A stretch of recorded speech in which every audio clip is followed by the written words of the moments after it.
Hola amigos, y estamos hoy en este episodio número 37 de CardioTips Podcast con un tema fascinante. Para hoy tenemos un nuevo invitado y le doy la bienvenida al doctor Camilo Andrés Buitrago. Él es médico general de la Universidad Nacional con una experiencia al lado de la doctora Ismena Mocus en vías de señalización, apetito y señalización, obesidad y señalización, y por esa razón tuvimos la oportunidad de revisar este tema de los ISGLT2 en el tratamiento del cáncer, mecanismos de acción y nuevas perspectivas. Nos abre la mente a un tema fascinante, a saber que los ISGLT2 no son solo reductores del azúcar, no son solo diuréticos a nivel del riñón, sino que hay unas vías, mecanismos de acción muy bonitos, fascinantes, y que vamos a tocar el tema el día de hoy. Doctor Camilo Andrés, realmente muy agradecido por aceptar la invitación de CardioTips Podcast, y hoy nos vas a hablar de este tema. No sé qué nos quisieras decir para esta introducción. No, yo muy agradecido por esta oportunidad, por cómo me brindan el día de hoy las puertas abiertas de la unidad Conta y Pérez para presentar este tema tan fascinante, del cual preparé con mucha emoción y con mucho cariño para mis compañeros, y el día de hoy pues podré presentar a todos aquellos que se conectan al podcast. El día de hoy vamos a hablar un poco de las perspectivas, de la vanguardia, de lo nuevo, de aquellas terapias futuras que puedan ser abordadas a partir de un medicamento nuevo, fascinante, que utilizamos a día de hoy diariamente en la falla cardíaca, pero que en futuro posiblemente podamos abordar en tratamientos oncológicos, en esa guerra contra el cáncer. Excelente, Camilo, pero yo quisiera recordar a todos los que están escuchando este CardioTips algo muy bonito, y es que cuando uno dice con cariño, con pasión, con amor, la medicina, el trabajo, no se convierte en un trabajo, sino que se convierte en algo del día a día. Y esta es la motivación que yo quisiera que todos los estudiantes y todos los que estamos escuchando este CardioTips del día de hoy nos inundemos de emoción, de amor y de pasión por este tema tan bonito en la medicina. Doctor, el tema es suyo y muchas gracias por estar aquí. A usted, profe. CardioTips Podcast.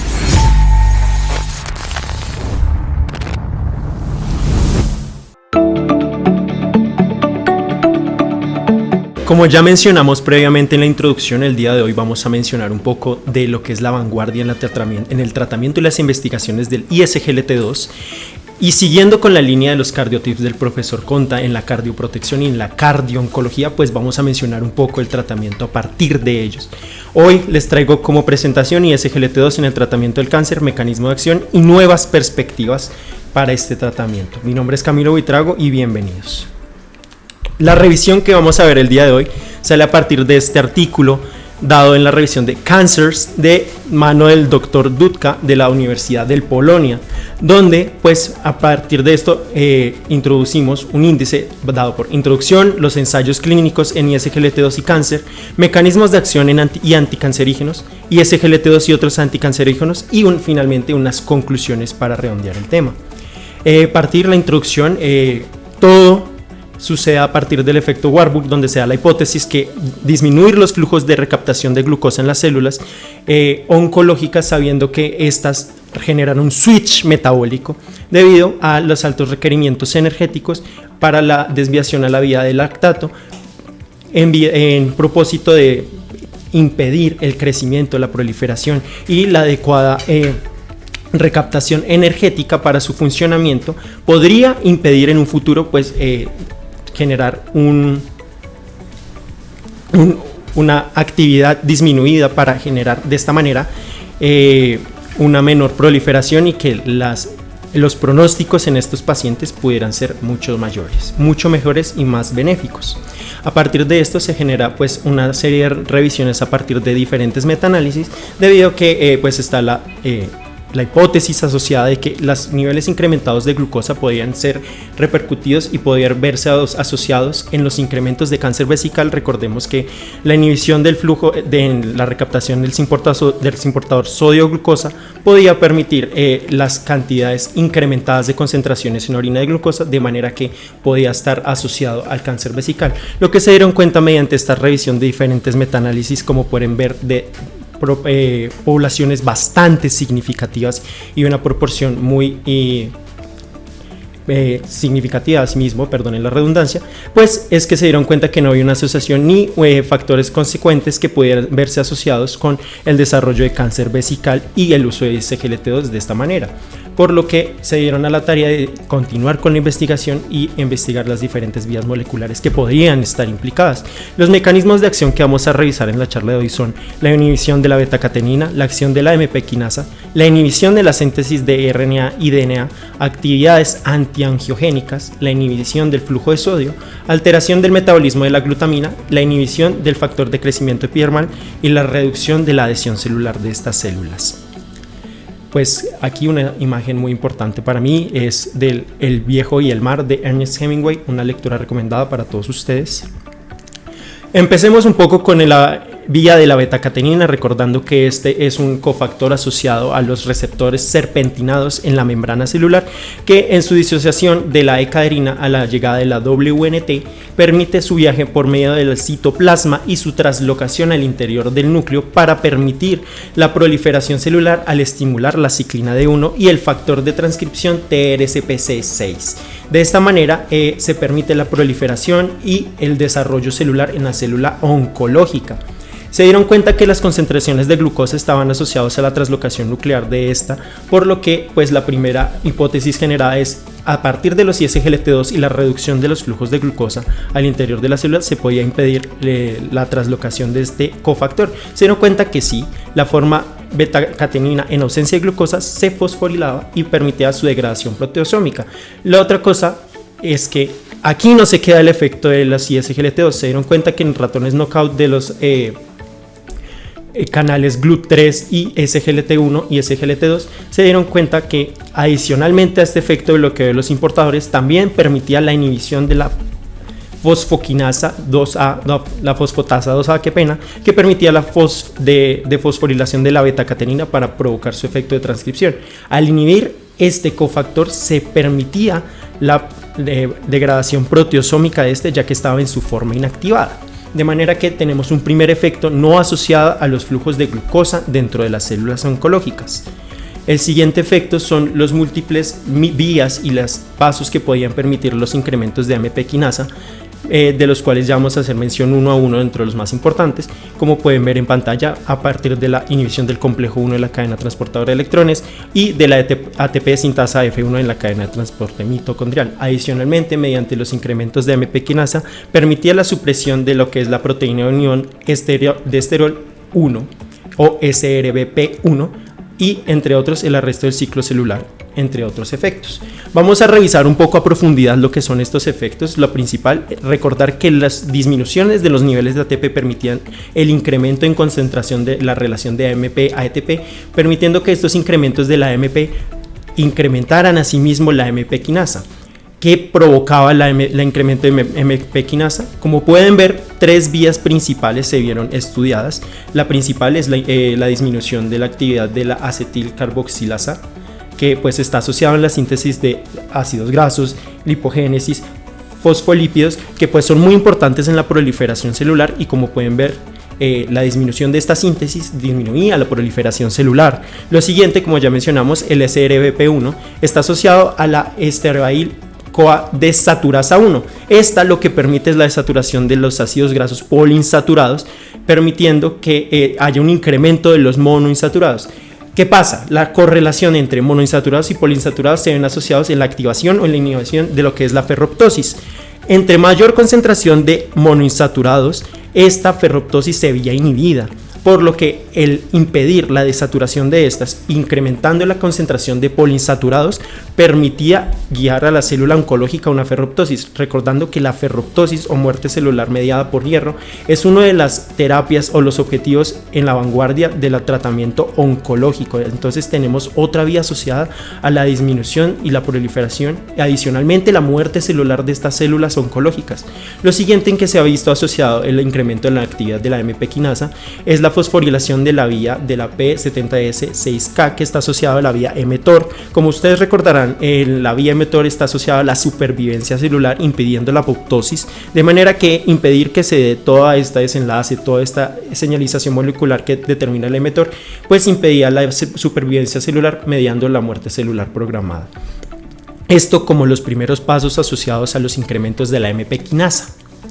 Ya teniendo en cuenta, y como pudieron darse cuenta en el gráfico inicial, las acciones no solo únicamente se veían a través de la disminución del ATP mediante la recaptación de glucosa, como vieron en la primera imagen, sino que tiene una acción directa y se dieron cuenta que era capaz de inhibir la actividad de la cadena transportadora de electrones en dos puntos principales. Primero, el complejo 1, impidiendo la translocación de hidrogeniones al exterior, y la segunda en el complejo 5, impidiendo la síntesis de ATP a partir de las moléculas de ADP, de manera que, de esta manera, como ya mencionamos antes, se incrementaban las concentraciones de AMP de esta manera, incrementando la actividad de AMP quinasa.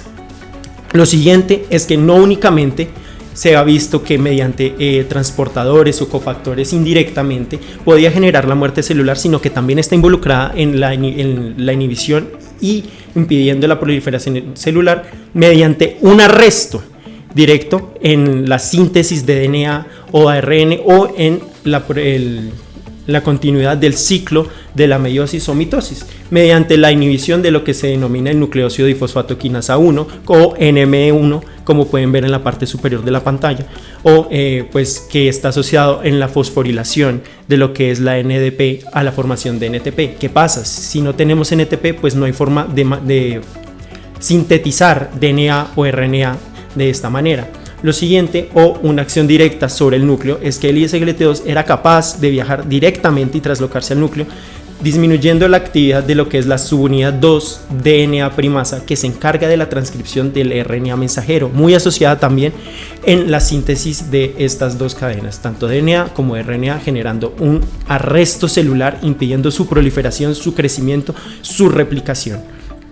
Lo siguiente, y no quedándonos cortes, es que también los ISGLT2 eran capaces de cortar el riego sanguíneo, su nutrición, no mediante el impedimento de la recaptación del flujo de glucosa, sino que también era capaz de disminuir las capacidades angiogénicas secundarias por el incremento de los mediadores citoquímicos y proinflamatorios asociados en el desarrollo del cáncer, como lo es la canaglifosina. Se investigó que era capaz de disminuir las concentraciones e inactivar lo que es la interleuquina 8, la angiosina y la TIM1, muy asociadas a la generación de la neoangiogénesis, muy involucrada en las actividades oncológicas para poder permitir su riego sanguíneo.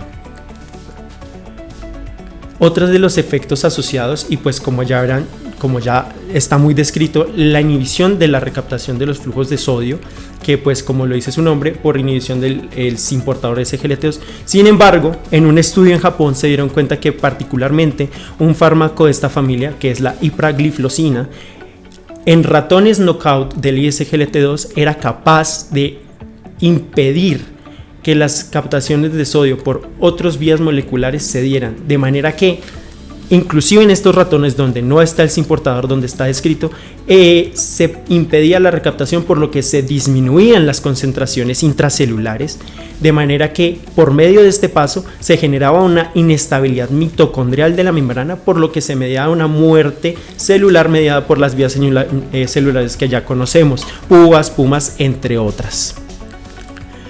No muy importante, y si estuvieron muy atentos, lo siguiente es una inhibición de lo que es la enzima glutamato deshidrogenasa, que pues está muy asociado al factor pronóstico en pacientes oncológicos, debido a que sus altas concentraciones y su alta actividad se ve muy asociada a actividades cancerígenas muy agresivas. Lo que se ha visto es que el ISGLT2 era capaz de inhibir directamente esta enzima, impidiendo la formación de alfa-cetoglutarato a partir del glutamato, impidiendo la progresión de lo que es el ciclo de la TCA o el ciclo de Krebs conocido comúnmente. Lo siguiente es que pues a partir no solamente se dieron cuenta que el ISGLT2 de manera única y propia, individual, era benéfico en el tratamiento de estos pacientes, sino que también asociado a diferentes fármacos ya descritos en el mercado, aquellos de tirosinquinasa soluble, que están muy involucrados en la disminución de la progresión del crecimiento celular y el desarrollo celular oncológico, a través de la inhibición de lo que es el factor de crecimiento epidermal, sino que la asociación de este permitía su acción en aquellas células que tenían una mutación muy puntual que al generarse pues impedía la actividad ya descrita y pues disminuía el pronóstico y los beneficios del tratamiento con los anticuerpos de tirosinquinasa, por lo que al asociarse con la canaglifosina es como si no existiera esta mutación. Se dieron cuenta que la asociación entre estos dos permitía disminuir la capacidad de esta enzima de manera que de este factor de crecimiento epidermal, permitiendo así mejorar los pronósticos en ratones. Siguiendo con nuestra charla, y como último de los mecanismos que hemos querido mencionar el día de hoy, teniendo en cuenta el factor DDR1 que está asociado también a enzimas tirosinquinasa, activando y de esta manera fosforilando lo que es el colágeno 1 y colágeno 4, permitiendo la adición de las células de cáncer de colon. De esta manera, en aquellos pacientes con metástasis, esta es la vía por la cual estas células llegan a otras partes a causar estragos. Se dieron cuenta que la dapagliflozina era capaz de estimular lo que es un factor denominado ADAM10, que generaba un clivaje del DDR1 y este clivaje permitía que la disminución de su longitud permitía una disminución de la adhesión, impidiendo totalmente la progresión de esta vía molecular. De manera que, y como resumen, pues teniendo en cuenta lo siguiente, tenemos que los ISGLT2 no solo frenan la proliferación, también median la muerte celular por diferentes vías, ya sea impidiendo la síntesis de diferentes cofactores, también mediando la muerte celular programada o la muerte celular programada por hierro, y también impidiendo por diferentes factores, ya sea disminuyendo la adición, disminuyendo asimismo también la proliferación o la proangiogénesis, cortando el riesgo y su metabolismo, por lo que tenemos diferentes abanicos de acción de estos medicamentos. Aquí un resumen pues de lo que acabamos de mencionar. Lo siguiente, pues en nuestra charla y siguiendo aquello que ya se ha mencionado previamente en otros podcasts, que es la cardiotoxicidad asociada a los medicamentos antioncológicos, como lo son el sunitinib, que es un inhibidor del tirosinquinasa multiobjetivo que genera una cardiotoxicidad por disminuir la disfunción, induciendo la disfunción del ventrículo izquierdo, por la inhibición de la MP quinasa y es sobreestimulando las vías de mTOR. Como ya vimos previamente, una de las acciones de los ISGLT2 era incrementar la actividad de la MP quinasa y disminuir las vías de mTOR, de manera que se genera una estabilidad en el cardiomiocito. Y adicionalmente, asociado a la actividad de los ISGLT2 y lo que son las antraciclinas, como la doxorubicina, que es un inhibidor de la topoisomerasa que tiene un riesgo del 1 al 20% de generar cardiomiopatía del ventrículo izquierdo, debido a los altos flujos de sodio al interior celular, de manera que también se incrementaban los flujos de calcio de esta manera, provocando una inestabilidad de membrana, impidiendo que el cardiomiocito funcione de manera adecuada. Lo que se dieron cuenta es que los SGLT2 generaban una inhibición, una actividad reducida de aquellos receptores que se habían involucrados en los incrementos del flujo de sodio, como son el SMIT1 y el LGT1, de manera que la membrana del cardiomiocito se estabilizaba. De esta manera no se generaba la cardiotoxicidad descrita con estos medicamentos, por lo que el pronóstico y el beneficio en aquellos ratones donde fue testeado este efecto fue muy superior. Para los amantes de la ópera, la Coronación de Popea fue una de las obras magnánimimas que cambiaron el curso de la ópera, y lo traigo el día de hoy como analogía, debido a que el ISGLT2 posiblemente en un futuro cambie los pronósticos y las terapias en lo que será la terapia antioncológica. Para finalizar y redondear todo lo que hemos mencionado el día de hoy, como conclusión primaria, la capacidad anticancerígena de este grupo de los ISGLT2 no es totalmente entendida, por lo que se requieren de más estudios para poder comprender estos. Los ISGLT2 se podrán comprobar grandes efectos benéficos al mejorar la seguridad de terapias anticardiooncogénicas, por lo que requerimos más estudios para conformar este efecto protector. Necesitamos de estudios clínicos y preclínicos para la posibilidad del uso por los efectos sinérgicos de estos fármacos en clínicas oncológicas del futuro. Requerimos de más estudios para identificar los tipos tumorales que responden mejor a estos tratamientos. Y a manera de pregunta, ¿se debería modificar la terapia de pacientes con diabetes mellitus tipo 2 con ISGLT2 dado su riesgo mayor en relación al cáncer? Y finalmente, es muy tentativo el uso de terapia anticancerígena en ISGLT2. Con esto resumo y agradecer a todos por estar aquí presentes, las referencias usadas y muchas gracias a todos y espero estén teniendo un gran momento con esta charla y pues vamos a proteger el corazón hasta el último latido. Bueno, y no nos resta más que felicitar la excelente presentación de nuestro amigo el doctor Camilo Buitrago respecto a este tema fascinante.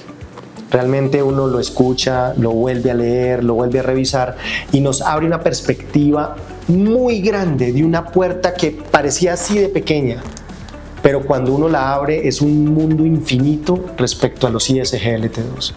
Lo que menos actúan es en bajando el azúcar. Sigo convencido de esa parte. Su menor efecto es el efecto diurético y su gran efecto es ese que está oculto, ese que estamos descubriendo respecto a vías metabólicas, a enzimas, efectos en oncología, efectos en falla cardíaca, efectos en riesgo cardiovascular, y creo que es un tema que vamos a seguir manejando, vamos a seguir tratando.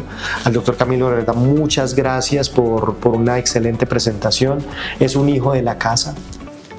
Realmente nos hizo esta presentación hace algún tiempo y siempre continúa uno fascinado con todas las vías y con todos los mecanismos que vienen en este tema.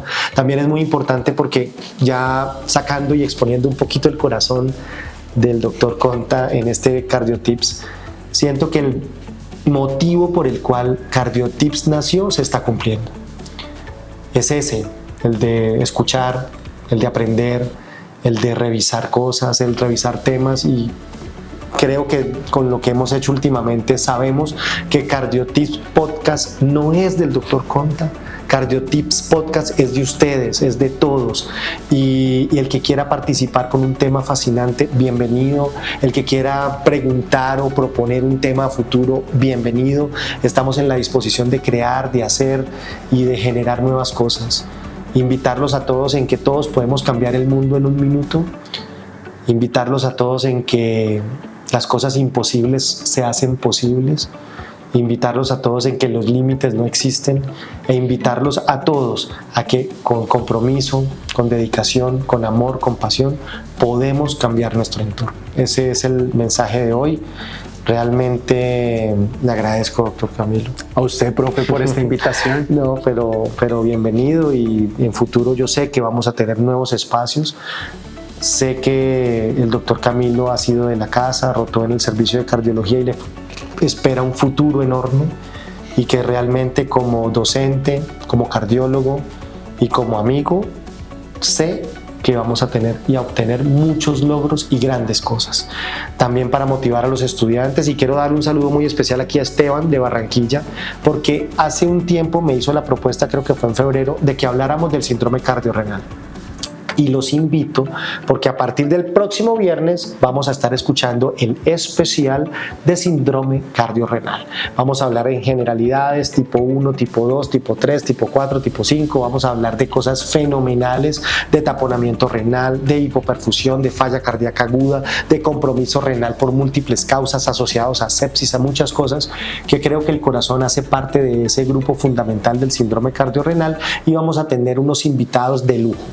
Entonces también los invito para que sigan ahí, y pues también agradecerle al doctor Camilo porque es un seguidor de CardioTips Podcast. Y no sé si para terminar, doctor Camilo, tengas en este momento algún mensaje para todos de respecto a o a la utilidad o al impacto de CardioTips. ¿Qué opina? Me parece que los CardioTips son una herramienta muy útil. Muy útil en el sentido de enterarnos de cosas, de actualizarnos, y no solamente de pues generar lo que es un abrebocas, porque yo creo que es eso lo que permite y quiere el doctor y el profesor Conta, un abrebocas a los temas que él aborda, porque son un resumen rápido para enterarnos de algo, pero pues el propósito yo creo que de él es ir más allá, enterarnos, actualizarnos, seguir leyendo y permitirnos empaparnos de este mundo tan bonito que es la cardiología. Y no solo esto, sino que también de cierta manera crecer crecer como médicos, como estudiantes, como especialistas, porque yo creo que para esto fue formado los Cardiotips, para seguir enterados y de cierta manera no dejar de informarse y también no dejar de asombrarse con el mundo tan bonito que es de la medicina. Yo creo que eso también utiliza una palabra muy bonita que es asombrarnos, y yo creo que a veces nosotros perdemos la motivación porque creemos que no hay cosas nuevas, ¿sí? Pero siempre hay algo nuevo por hacer, siempre hay algo por motivarnos, y nunca perdamos, independiente de la fase en la que estemos, esa motivación de aprender, ese deseo de conocer algo diferente, de maravillarnos e impactarnos con algo nuevo cada día. Entonces eso es muy bonito, y muchas gracias, doctor Camilo. Y recuerden, amigos, a cuidar el corazón hasta el último latido. Sigue al Dr. Conte en sus redes sociales: Facebook, Instagram, YouTube y TikTok.